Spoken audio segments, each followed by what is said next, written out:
The best thing that keeps me going is sometimes having a youngster come back and saying, thanks, because they listened and something you said kept them on the right track, or at least pointed them to the right track, and they decided to take it. That's can't ask for any more reward than that. 3 years have passed since the founding of Tuskegee Airfield. Under the feet of these men, a new road is being beaten out. Broad enough now for thousands and 10,000s. A good road for our country. These men remember that, marching or flying. They remember backing them up, their families, their friends, who expect so much of them. And backing them up, the men and women of every creed. Well, I was born Charles Edward McGee in 1919, December 7th, in Cleveland, Ohio. I entered the University of Illinois, and of course we're in the 1940-41 time frame. and once the war was declared, of course I had a draft number, but because I was in school, my draft board wasn't pulling my number. And I tell people, although I had not been interested in aviation, that I got in because I was avoiding the draft. Because I figured, had I been drafted, there would have been a rifle on the ground in the mud. And my ROTC instructor said, well, you ought to be a pilot. And I went and passed the pilot exams, and 10 months later, well, a little less than that, got called up to go into pilot training. It's amazing. I had not aspired to be a pilot, but after that first flight, I knew I'd made the right decision. So in October of 42, I went down to Tuskegee to enter training and graduated in class 43F, which would make that June of 1943. The Army policy expected it to be a failure. The Army wanted to maintain segregation, and I guess they felt going south would be the appropriate course. They said it's because of good weather, but it's very obvious that the War Department, of course it was Army Air Corps at that time, was still very negative about integration and about the ability of blacks. The Negro was the term at the time. Physically qualified, yes. Mentally inferior, morally inferior, everything else was thumbs down. Second-class citizen, if that, and good for service work, but to do anything technical, it would be a failure. The Army said, well, we'll experiment. We've studied the issue. We know it isn't going to be successful. Again, blacks and whites can't work together, so that first unit, the 99th, went into combat attached to a white group, but not at the same base. They were at their own base, not wanted, reports, not aggressive, and ought to be patrolling Liberia. I think it was the Pittsburgh Courier newspaper that put out that we were flying a double V program, victory against Hitler in Europe and victory against racism here at home. We left our training site in Michigan Christmas time, 43, and went directly to Italy. Squadron after squadron out of Tuskegee, flying P-40s first, tough little planes. As we entered into combat, the 332nd Fighter Group went from the P-40 to P-39s, switching from the P-39 to the P-47 Thunderbolt, and after 3 months getting the P-51 Mustang, the aircraft for the task at the time. Kitten was my wife's nickname. They started, most of the bombers had a lot of space. They had girly pictures and so on. And I chose Kitten because it was my wife's nickname, but I also said it had a double meaning for me, put it on both sides, because My crew chief's keeping this engine purring like a kitten.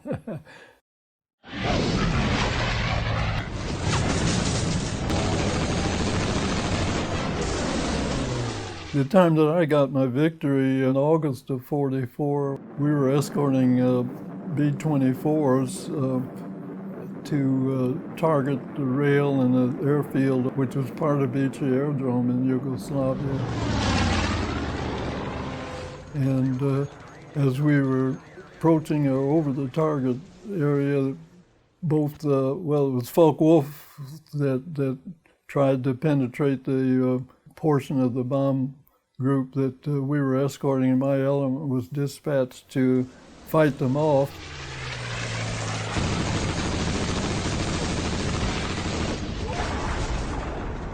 He dove for the ground, and as we were jinking around, as we call it, he made a turn that put him right in my gun sights and damaged the aircraft to the point that I saw it crash on the airfield.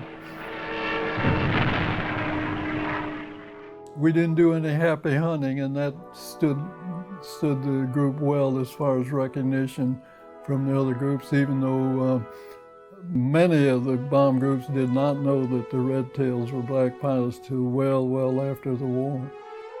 They just knew that we gave them good support. Unfortunately, say because of segregation, and we had to wait till the replacement comes, so we didn't get out of combat with 50 missions, which was normal. It turns out that I was overseas from January to November of '44, and when my replacement came, I ended up having 136 missions. In addition to fighter groups, a year ago this field began to train men for medium bombers. And that too was a pioneer step. Coming back, ended up being reassigned to Tuskegee, because medium bomber training had begun at Tuskegee Army Airfield, and the Black War returnees were beginning to replace some of the white pilots. I ended up becoming a Mitchell B-25 twin-engine instructor. So even though I'm an old fighter pilot, I taught some of the bomber pilots. After I went up to Lockburn, they said, well, no, you can't, you got to do something else besides just fly. So I chose to go to the Aircraft Maintenance Officer School. And so my experience expanded to beyond just being a fighter pilot. Something came out and said they needed maintenance officers in the Philippines. But when I got to the Philippines, they had more maintenance officers than needed, and I ended up in base operations. 2 weeks later is when the Korean War broke out. Will there be peace or war? We didn't have jet aircraft in place to support that. They had a lot of P-51s in Japan, so they grabbed 2 squadrons of P-51 pilots. And of course, being a recent P-51 pilot, I was immediately pulled out of operations and assigned to the 67th Squadron. We went up and started flying P-51s out of Japan while they built the first strip inside the Pusan perimeter. In February '51, I had flown 100 missions. My jet experience came when I finished flying the 51 in Korea, about back at the Philippines. They had just recently switched from the P-51 to the F-80 Shooting Star, so I got my first jet experience.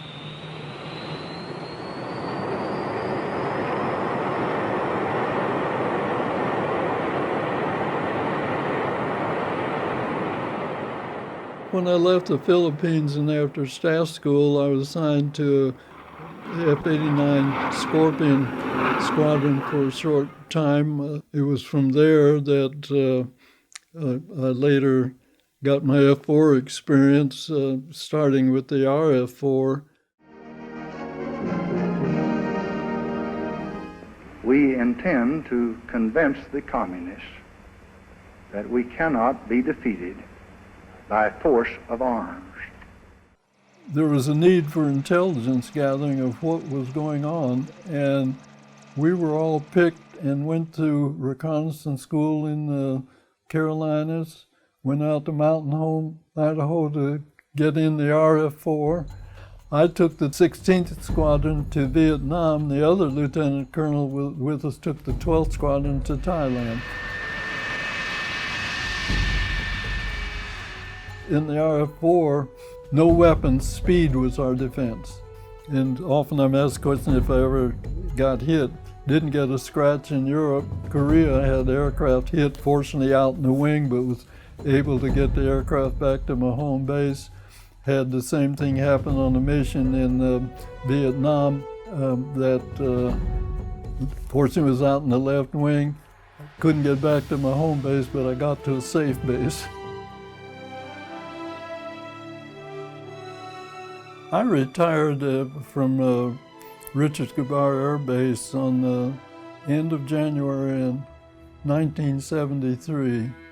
Fortunate and lucky enough to actively fly 27 of my 30 years.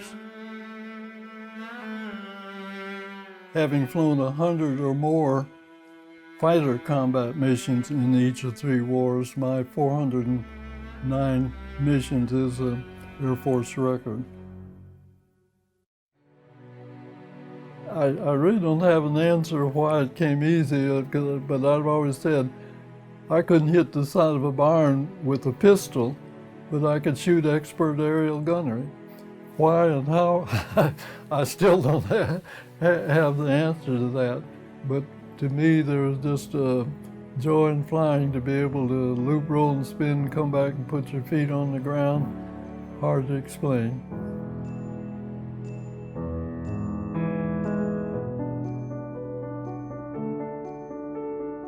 And a few steps later, I turned around and looked back, and she had turned around too. So we met on campus, and just over time, we decided to get married. We got married on a Saturday in October 1942. Monday morning's mail had the letter report for training. We raised 3 children. We had 10 grandchildren, 14 great-grandchildren, and now, maybe about 6 months back, I'm also a great-great-grandfather. We were together for just over 50 years. So. But one thing it proved, you can't judge a man here by the color of his eyes or the shape of his nose. On the flight strip, you judge a man by the way he flies. Well, there had been a number of just gatherings in locations, Los Angeles, Chicago, Detroit, here in D.C. area. And in 1972, we had such a gathering in Detroit and decided we needed to establish a national organization. And over those 3 years, established the now Tuskegee Airman Incorporated with a dual purpose, preserve the history for what it's meant to our country and motivate youth in aviation space career opportunities.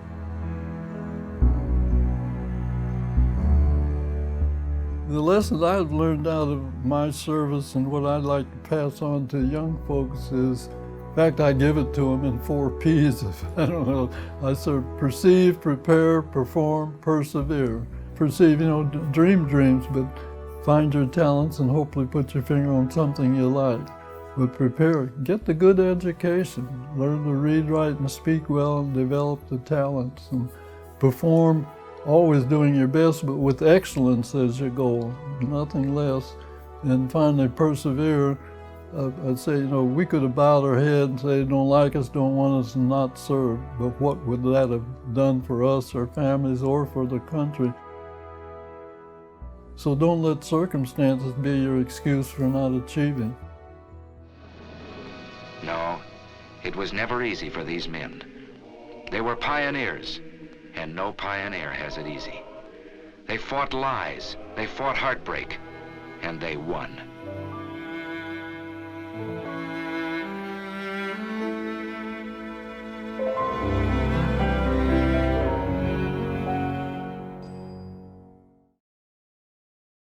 Well, I was born in Tipton, Missouri, and I was born at home.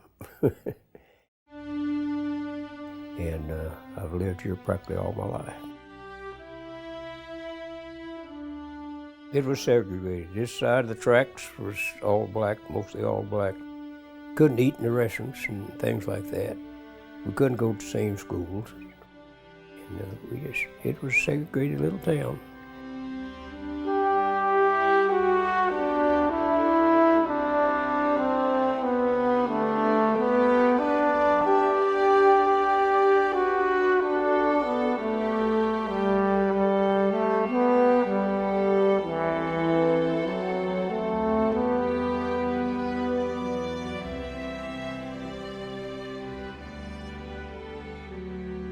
I've been a mechanic all my life.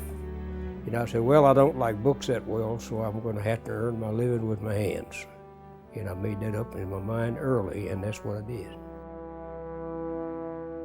One of the reasons I volunteered was because I was talking to a recruiting officer, and he told me they were looking for mechanics, and they're going to organize an all-black outfit in Tuskegee, Alabama. And he said if I'd sign up as a mechanic, he said he almost guaranteed me that I'd get the job, and I did. That's what I call a crossroad in my life. To either join or be drafted. I enlisted in 1941. Went to Fort Leavenworth, Kansas, and volunteered. Then after that, they sent me to Tuskegee, Alabama. I took my basic training down there. After they bombed Pearl Harbor, and they knew they was going to have more pilots. And they were asking for white pilots. See, they didn't want black pilots to join up. We had guys, black guys that could fly then, but they didn't let them in the Air Force.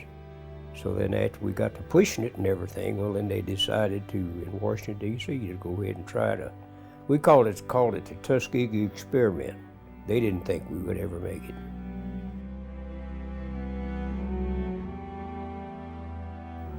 Then when the basic training was over with, they sent me to Lincoln, Nebraska to airplane mechanic school. After we finished a school in Lincoln, Nebraska, they signed us an airplane, and they signed us a pilot, and our pilots and the mechanics all worked together then, and then we just hit the boat and went overseas.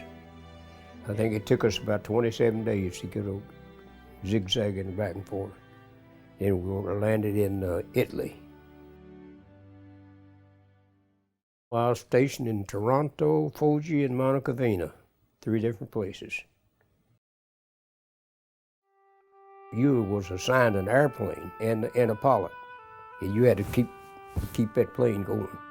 So I was crew chief. I took care of the maintenance and all that on it. Our first planes were P-40s, and those were kind of, to be honest about it, kind of hand-me-down planes.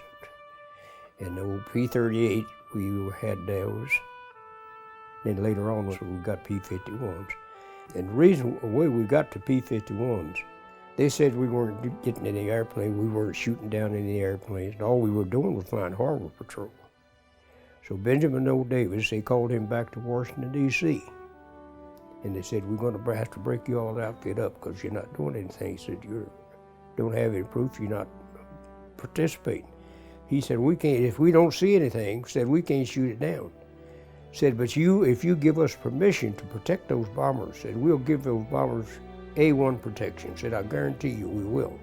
He come back to Italy, well, then that's when we first started protecting the bombers, flying close protection.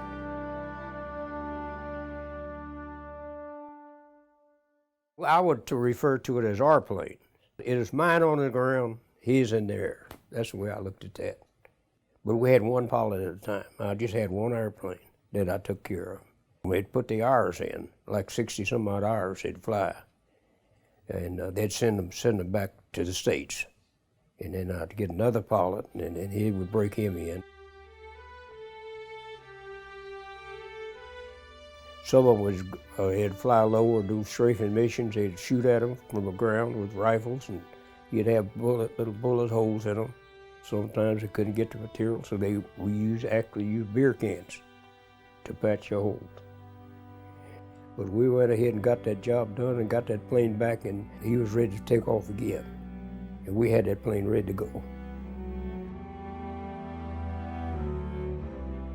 Well, we've lost several pilots. Just at bad days, they'd have to go out and fly or go on a strafing mission they couldn't see, and they'd flying so low. We had several planes just not to come back. And you could almost tell the sound of your airplane when it did come back. But I never had one not to come back. We'd go down to meet them at the end of the runway and get up on the wing and ride back up on the wing back to the place where we parked the planes.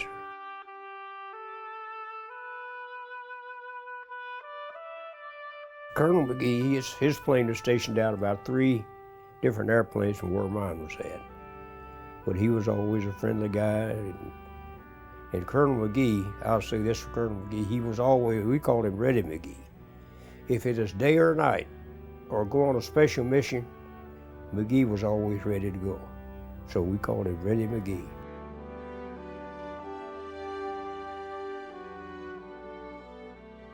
I remember Harry Stewart because he was the last pilot I had, and he shot down 3.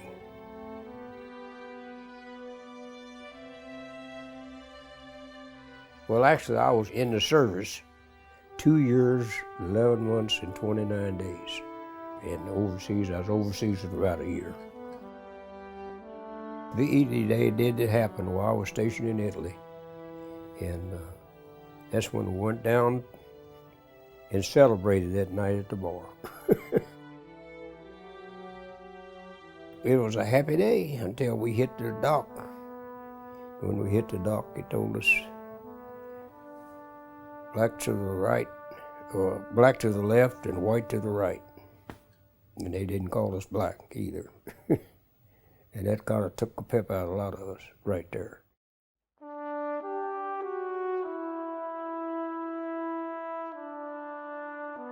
I wanted to find out whether I could pass the test or not. When I passed it, I wanted to go serve my country because I thought it was my duty to do so.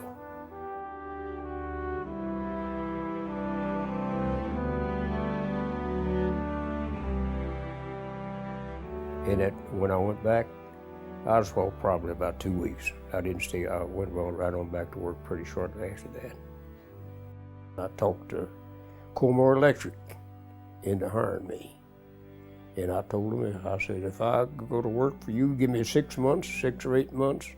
And I said, if I can't prove to you that I'm saving your company money by doing your work, I said, you won't have to tell me to leave. I'll be gone. And I was there 29 years.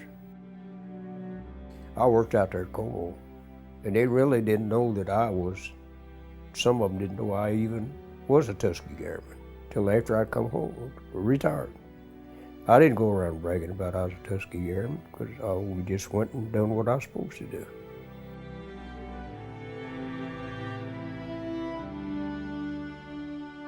See, my dad was a teacher, and he wanted me to take him to a track meet one day. But when I got over there, I saw this little girl in a pleated skirt. She was a cheerleader. But anyway, I eased over to her and got to talking to her, and she was right friendly.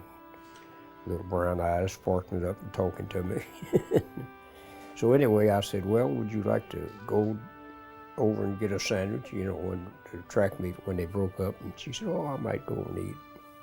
And we got to talking, and maybe it was about another 3 weeks, I met her at a restaurant. We started talking, and I got to kind of liking her, you know, so I said, well, can I come over and come to your house and meet you sometime? She said, well, yeah, I think it'd be okay. But anyway, that's where I met my wife. And we started dating, and finally we decided to get hooked up, so. We got married December the 7th, 1949. We have 3 children, 2 boys and a girl. We got 8 grandchildren, 6 girls and 2 boys. We have 2 great-grandchildren. We've had a good marriage, and we never had any problems, so I say the Lord is blessing me right now.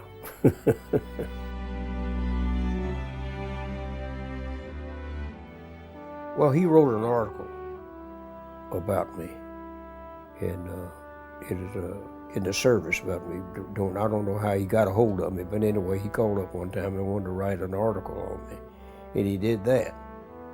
And he said, "Well, you got a pretty interesting story." It tells my story.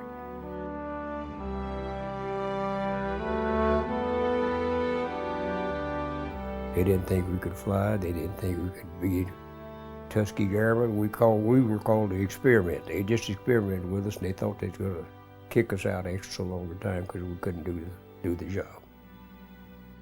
And the Tuskegee Airmen, we proved that we could fly. We proved that we could work together as a group. I don't know what to say anyway. It's just one of those things that we're grateful that we did help to change things.